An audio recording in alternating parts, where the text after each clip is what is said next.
Šoreiz man ir ļoti, ļoti dīvains objektīvs, ļoti dīvaina kaste, kuru ir salīdzinoši grūti attaisīt. Bet es kaut kā mēģināšu to noimprovizēt. Labi, iekšā rodas vākums. Tas ir grūti.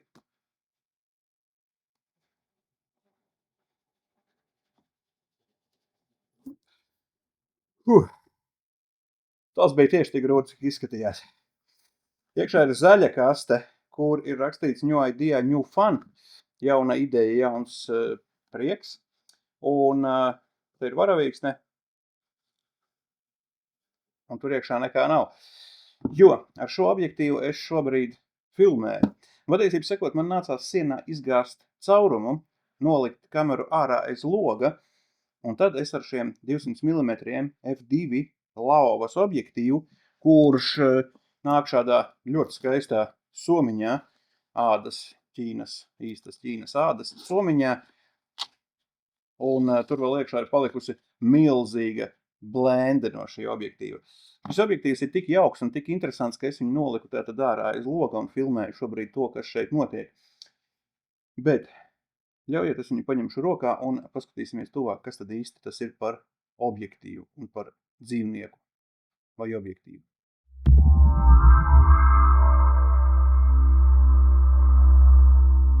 Objektīvs ir liels. Nē, objektīvs nav liels, objektīvs ir smags. 1,7 kg metāla un stikla. Vienā rokā šo turēt, godīgi sakot, nav veselīgi, tas nav ieteicams, jo plaukstas locītā visticamāk padosies dienas beigās. Tāpēc statīvs, monopods, pēda ir iebūvēta pilnīgi uzreiz klāt, ir noņemama ļoti ātri, līdzīgi kā Sony labā gala objektīviem. Tātad nospiežam podziņu un šitas te nāk nost. Tātad mēs viņu varam diezgan organiski pievienot atpakaļ un pieskrūvēt. Līdz šim šis bija, man liekas, Sony pāris objektīviem, es redzēju, tiešām bija forši. Mums ir liels, absolūti metālisks fokusa gredzens virsū, tātad ļoti smuks un tāds bez atdures, skrūvējis bezgalīgi, tad elektroniskais fokus. Mums ir klik, neklik, tātad diafragmas gredzenam un, protams, pats diafragmas gredzens, kur mēs varam smuki grozīt no A burtiņa auto līdz F2. Un regulējams šis pēdas pagrieziens, kas ir forši un reizēm derīgi. To var aizgriezt nost. Nu, paši saprotat, tā ir derīga funkcija. Otrā pusē mums ir autofokus manuālais fokusa limiters uz 5 metriem līdz bezgalībai un podziņa programmējama, ar ko jūs varat pārslēgt uz citu fokusa režīmu vai ieprogrammēt vienalga ko. Un šīs pogas arī ir pieejamas uz priekšā veselas 4. Gumijotas diezgan grūti nospiest, bet nejauši nenospiedīsies.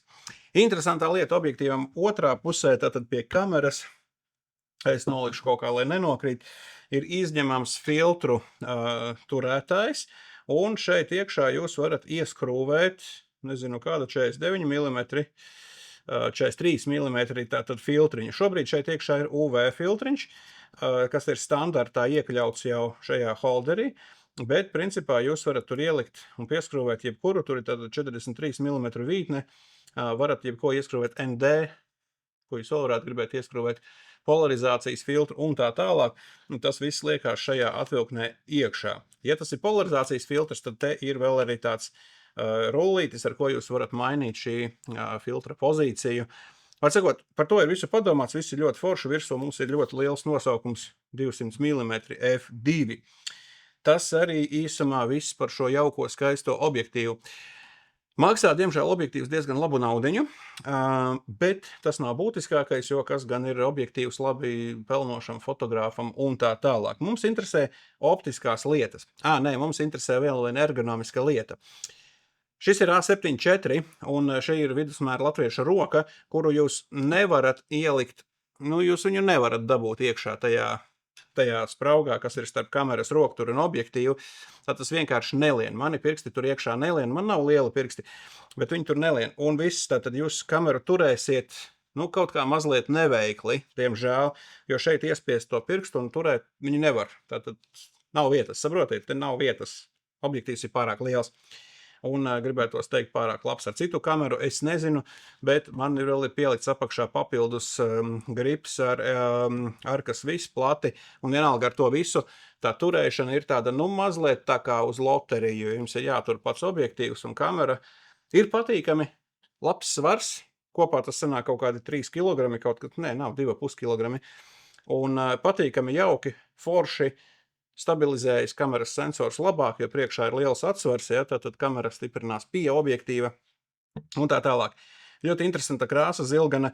Var sakot, tehniski viss izskatās ļoti, ļoti profesionāli, jeb nopietni, jeb dārgi, es pat teiktu. Ja? Tātad tā sajūta ir tāda ļoti labi nostrādāta objektīva sajūta, kurš ir piedāvām arī viens no pirmajiem objektīviem ar autofokusu no Laovas sērijas, kas līdz šim aizrāvās ar makro, bet ir vēl viena niansīte. Lai noņemtu kameru no objektīva, jums ir jānospiež poga pie bajonetes, un pie tās pogas ir jātiek klāt, un tas man atgādina apmēram tā kā drošinātāju maiņu Volvo zem stūres paneļa. Jūs nezināt, ko jūs darat, līdz jūs atrodat pogu, un tad jūs varat pagriezt un noņemt kameru no objektīva. Metāla bajonete, gumija izolācija putekļiem, tātad viss ir ļoti, ļoti zolīdi un lieliem burtiem made in China. Un tad apmēram tādā pat pozīcijā mēs viņu pieliekam atpakaļ, jo stiprināt, stiprināt objektīvu pie kameras, tas ir ļoti, ļoti riskanti. Tātad mums ir ļoti foršs, ļoti smags 200 mm f2 risinājums. Kas ir forši? Un tagad jautājums, kā šis risinājums brīnums izpildās optiski, jeb kādas bildītes viņš taisa. Man nebija ļoti daudz laika šo pamēģināt, un, godīgi sakot, ārā principā ir tumšs. Tāpēc visos attēlos ISO ir ļoti, ļoti augsti, jo es fotografēju no rokas, tātad slēdža laiks arī turējās atbilstoši tiem 200 mm. Pirmā lieta ir ļoti interesants fona izplūdums. Tātad gan interesanti, atkarībā no tās pretgaismas rakstura, tie aplīši veidojas arī ar vidū punktiņiem un tā tālāk, tātad diezgan interesanti. Bet pirmā lieta, kas man patīkami pārsteidza par šo objektīvu, pēc svara, protams, ir asuma dziļuma zonas kvalitāte. Tātad nevis vienkārši asums, bet cik tā zona ir ļoti ātri, respektīvi, lai to vienkāršāk pateiktu. Tātad ir zona, kas ir asumā un zona, kas ir izplūdusi, un pāreja no šīs asās zonas uz to izplūdušo zonu šim objektīvam kaut kur atgādina labākos Sony objektīvus. Tātad tā pāreja ļoti ātri, ļoti forši, ļoti asi, kas reizēm varbūt nav baigi labi, bet lielākā daļā situācija tas ir diezgan patīkami. Tātad fotografējot ar f2 zemā leņķī, mēs varam redzēt, ka tā asuma zona ir ļoti, ļoti maza. Tas ir kaut kādi 5-6 metri līdz objektam. Asuma zona ir ļoti maza, un tiklīdz sākas izplūdums, viņš sākas praktiski momentāni un praktiski ļoti, ļoti organisks. Tātad man ļoti patīk šī objektīva spēja izcelt objektus no pūļa, no masas, vai jau izcelt vienu objektu, un ne par velti šis objektīvs skaitās sporta objektīvs, tātad Sea Dreamer, es nezinu, kā tas saistīts ar sportu, bet labi, tas ir pozicionēts kā sporta objektīvs iekštelpām, kur ir maz gaismas.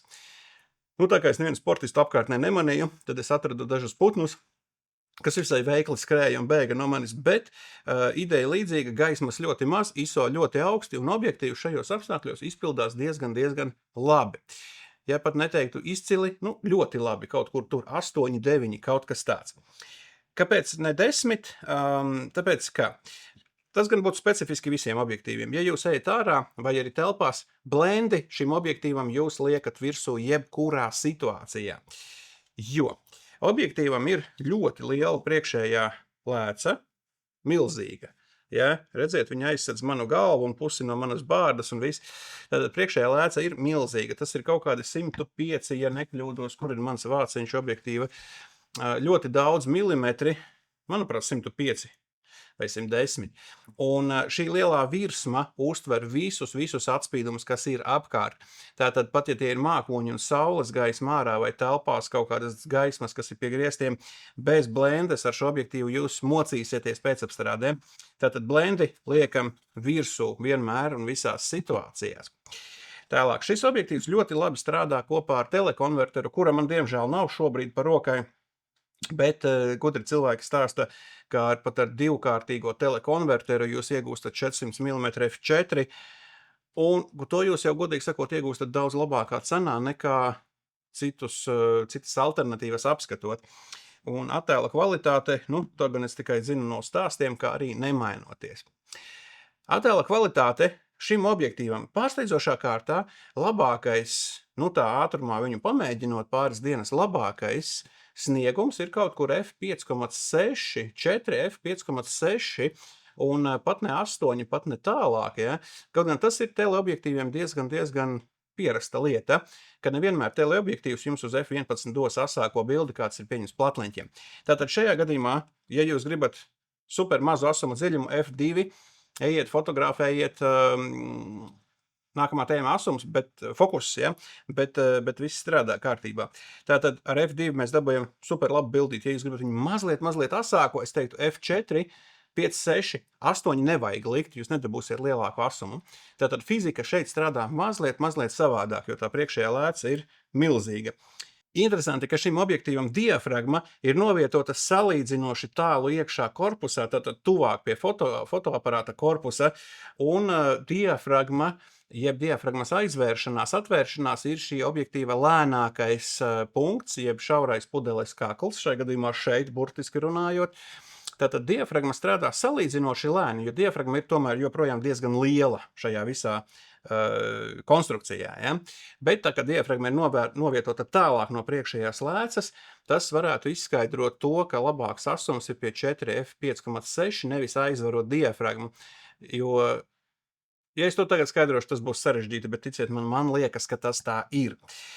Lūk, runājot par otru kritēriju, parametru par ātrumu, tas ir autofokusa ātrums, un, godīgi sakot, ar šo lietu es nepamanīju absolūti nekādas problēmas. Kā jau es teicu, šis ir A7 IV, tas nav A1, tas nav nekas baigi profesionāls, tā ir tāda vidusmēra standarta kamera, un viņi ar to objektīvu tiek galā ļoti labi. Tātad sekojošais autofokus, skrienoši putni, principā šī kamera tiek galā, un objektīvs nekur nekādus nerada, nekādus traucējumus tajā procesā.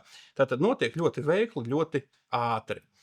Protams, ja mēs salīdzinām tādu ātru pārfokusēšanos no viena objekta uz citu, tad tas gluži nav, teiksim, kaut kāda top klases Sony G Master objektīva sniegums.